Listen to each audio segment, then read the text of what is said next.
ማንኛውም አገልግሎት በዘመናዊ ቴክኖሎጂ በመታገዝ በፍጥነትና በጥራት በሚሰጥበት በዚህ ዘመን እንደ ኢትዮጵያ ባሉ ታዳጊ ሀገራት ግን የአገልግሎት ዘርፍ ዛሬም ድረስ የመልካም አስተዳደር እጦት መንስኤ ነው። በኢትዮጵያ የአገልግሎት ዘርፍ ለዓመታት ለብልሹ አሰራር ተጋልጦና የዜጎች የቅሬታ ምንጭ ሆኖም ቆይቷል።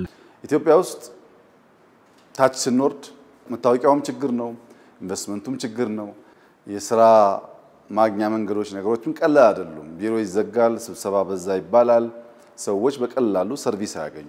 ባለፉት ዓመታት በርካታ የለውጥ ስራዎችን ያከናወነች የምትገኘው ኢትዮጵያ ይህንን ዘርፍ ለማዘመን ከወትሮ የተለየ ትኩረት ሰጥታ እየሰራችም ትገኛለች። ከመንግስት የትኩረት አቅጣጫዎች አንዱ የመንግስት አገልግሎት ውጤታማ፣ ቀልጣፋ እንዲሆን ማስቻልና ከመልካም አስተዳደር አኳያ ህዝባችን የሚያነሳው ጥያቄ መመለስ ነው።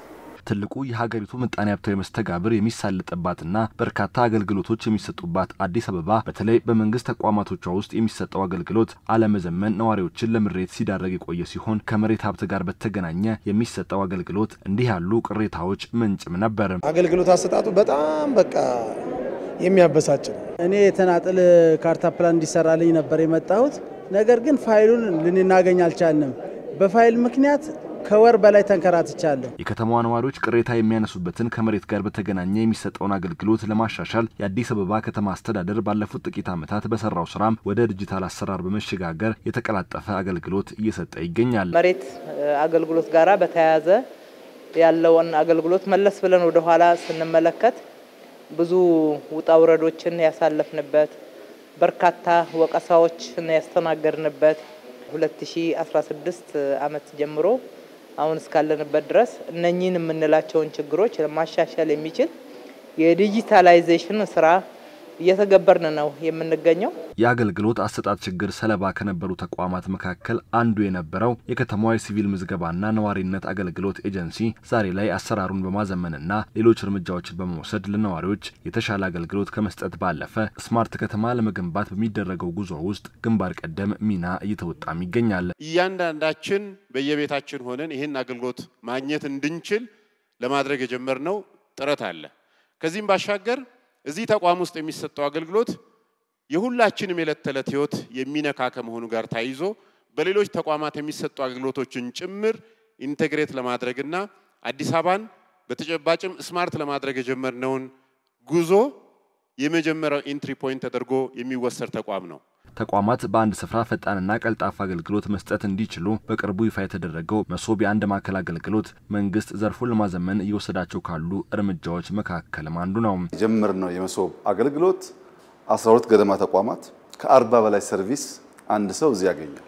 ለምሳሌ ንግድ ፍቃድ ላወጣ ብፈልግ ንግድ ፍቃድም የፋይዳ ዲጂታል አይዲም እዚህ መውሰድ እችላለሁ። ፓስፖርት እዚህ አለ። ገቢ መክፈል እችላለሁ። የባንክ አገልግሎት አለ፣ ቴሌኮም አለ እና አንድ ሰው ለአንድ ሰርቪስ በርካታ ቦታ መጓዝ ሳይጠበቅበት እዚሁ መጥቶ እነዚያን ሰርቪሶች አንድ ቦታ ማግኘት ጥቂት የተሳካላቸው ሀገራት በከፍተኛ ኩራት ከሚናገሩባቸው ሪፎርሞች መካከል እንዲህ ያለው ስራ ነው። በፌደራል ደረጃ የተጀመረው መሶብ የአንድ ማዕከል አገልግሎት በአዲስ አበባም በቅርቡ ተጠናቆ ወደ ስራ የሚገባ ሲሆን በከተማዋ የሚሰጠውን አገልግሎት የሚያስተሳስርና ይበልጥ የሚያቀላጥፍም ይሆናል። አገልግሎታችን እንዲሳለጡ እንዲናበቡ ወደ አንድ ማዕከል እንዲመጡ እንዲሁ አይቻልም።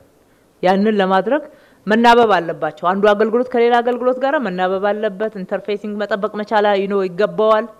አሁን የአንድ ማዕከል እየገነባን ያለ ነው። ፌደራል መስሪያ ቤት ወይም ደግሞ እንደ ሀገር ከተመረቀው ቀጥሎ የአዲስ አበባን ጠብቁ። አዲስ አበባ በፍጥነት እናደርሳለን። አዲስ አበባ ዘመናዊና ቀልጣፋ አገልግሎቶችን ለመስጠት መሰል የአንድ ማዕከል አገልግሎትን ከመዘርጋት ባሻገር ቴክኖሎጂን በስፋት ወደ ተግባር ለማስገባት ሰፊ የሆነ መሰረተ ልማት ዝርጋታም እያከናወነች ትገኛለች።